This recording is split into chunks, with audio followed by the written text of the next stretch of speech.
Today we're taking a closer look at the new PXG Lightning 9 wood. Yes, a 9 wood. And yes, I'm still wearing PXG gear, which really isn't helping my case. But let me just say straight away, this is not an ad, just an honest test of a club that might actually solve a few problems for real golfers. So let's see what this Lightning 9 wood can actually do.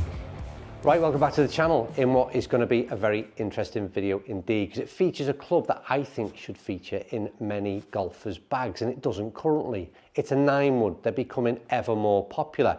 But the questions on my mind might be similar to that of yours, and the first one being, how far do these things carry? What kind of launch conditions are there? What kind of descent angle? How do these things spin? And maybe what does it compare to in my bag as an iron or a hybrid equivalent?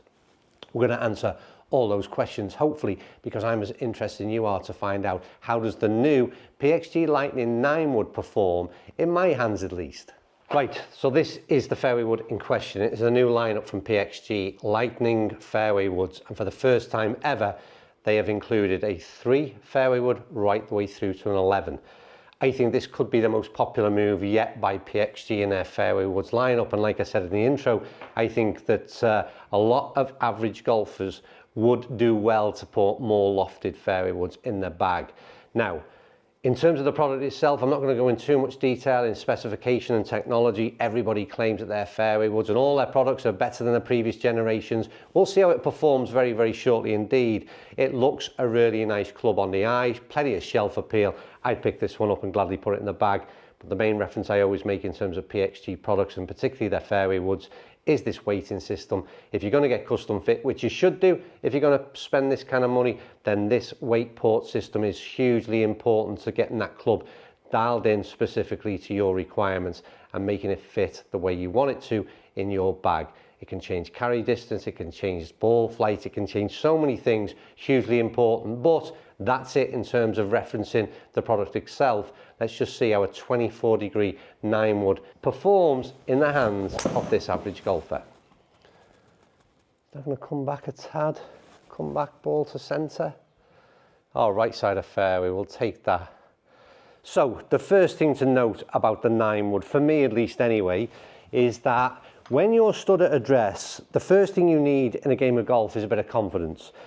And for me, seeing the amount of loft at address is hugely beneficial in the mindset. So I'm going to hit a golf ball, but I'm standing over something that has got, like I always say, a bit of mass at the back of it, which resonates in the brain as doesn't need hitting that hard. And then I see the loft, and I don't think I've got to make a great deal of effort to get the ball in the air. So them two things are why fairway woods, for me, lofted fairway woods, should be more popular than perhaps they are with a lot of average golfers. So I walk to the ball straight away, I'm feeling confident. And there's one more thing that adds to that confidence, and it's the fact that I'm using a shorter shaft. A shaft that gives me plenty of control over the club head. I'm not standing far away from it. It's not a 3 wood length, it's not my driver.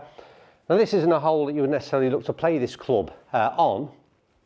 We're just trying to use this as a demo. But the numbers that you should be interested in are these things like land angle, launch angle. They're hugely significant for me, because at the moment, that first shot, we've got a 177 carry. I'm just trying to get out of the light of the projector. We've got a 177 carry, so near in and around that 180, which is where I think this club sits at. We've got a 4,000 revs of spin. Now that's equivalent to, loft-wise, it's equivalent to sort of a 5 iron, so our spin is a decent number. We've got a launch angle at 21.4, which means it's going up high, and then we've got a land angle of 50.8, which means it's coming down extremely steep.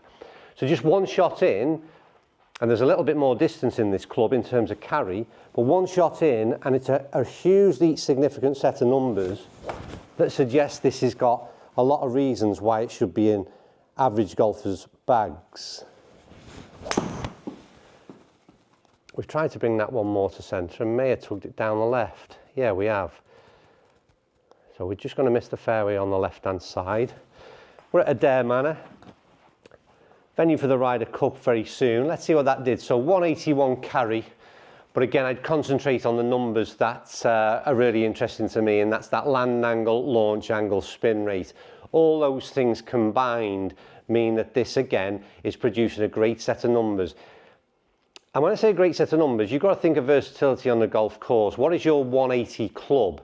Now for me, it's not a 5 iron, it's probably more like a 4 iron. I don't really have a great deal of confidence in a 4 iron nowadays. And then going into hybrids, and it's probably equivalent to a 4 hybrid. And again, we'll do some videos in the future that compare the two in terms of numbers. But it's going to do different things to each of those clubs. If you want a comparison to the likes of the 5 iron, 4 iron rather, carry distance might be the same. My launch angle would be more like sort of 16. Land angle would be in the 30s, and spin rate would be down into sort of 3,000 revs. So straight away, there's some real drop-offs in performance in an iron equivalent compared to this type of club. I'm determined to get one that sort of gets into the middle of the fairway, and I think we finally achieved it. The biggest thing, like I said, that I would say about the range itself, that seems to have landed in a very similar position, perhaps launched, yeah, a steeper again, 176 carry, 5,500 revs of spin. Certainly felt that was holding a little bit, and that's a consideration for you to make as well. A lot of golfers will talk about where they play. Will a 9 wood fit into their golf course conditions? So links golf, very windy. Maybe this is going to hold a bit too much for you, and the ball flight is too high. But for me, for most golfers that I play golf with, this kind of club is going to be more beneficial than negative in terms of its performance. So I do hit the ball high. I'm not saying this is going to be the same for everybody, but again, those numbers absolutely blow your mind. Now, what I've got to say about the PXG Lightning product is it's been hugely consistent across the board. I'll look at some numbers at the very end of this video that I hit prior to switch and record, and what you'll see is a huge amount of consistency. It is in again around that sort of 180 carry. Spin number, land angle, launch angle, all very similar, as with ball speeds. And the only thing that differs in those numbers will be my own club head speed, in other words, how hard I swing it. But with not a great deal of effort, what are we at now? We haven't got the, we have club head speed, 87 mile an hour. I mean, this thing is, in my eyes, a no-brainer for so many of us. And that one's fat. Let's see what this does. This will be interesting. I don't know whether you heard that, got the ground first. We found the fairway, more than happy. But what kind of drop-off did that make? And hopefully you've seen what I felt, and that was ground first. And look at that. That is hugely surprising and hugely positive. Spin number dropped a tad, so did the launch and land angle, but we still got a 175 carry off a shot that, quite honestly, if I used an iron equivalent, I'm hitting that one fat, and you're lucky if you get the ball over 100 yards carry. That again is the interaction of the sole, the way it helps me get away with that, kind of negate that bad shot, that poor delivery, and I've got away with one. Then you talk about the ball speeds that are still coming across the club face, enough to get that ball down there. So I always like to see the performance from a club when I haven't hit it so well. First 3 were good, 4th shot not so good, and if you look at the sort of orange dots that you can see on the bottom right of your screen, then you'll see they're pretty much all grouped together and very much consistent in the sort of 4 shots that we've hit on camera. I'll finish off very briefly by going over to the TrackMan data and running through those broader shots that I hit. But I think for those of you who've perhaps seen enough already, 9 wood is something you really need to consider putting in your bag in the future. And let's take a look at these numbers just to confirm it. I'll make this very, very brief. These are the averages down the bottom. 84 club head speed, 120 ball speed, a 180 carry on average, a 4.2 spin, 45.6 land angle, 98 peak height, launching at 19. In amongst all that, 10 shots we gathered, there'll be a little bit of disparity between things like there's one club head speed rose to 86 mile an hour, and we got a 124 ball speed, and then you've got a 82 mile an hour swing and it gets a 117 ball speed. So that's all very logical. If you want to work through the screen, you'll see that those kind of things can be recognized quite simply, and they will have a knock-on effect on other numbers. But if you look at the averages, and often always the best, especially as an average golfer, you're going to get some good, some not so good, and overall this is a set of numbers that I'd be Well, at a 180 carry, like I said, do I want a 4-iron in?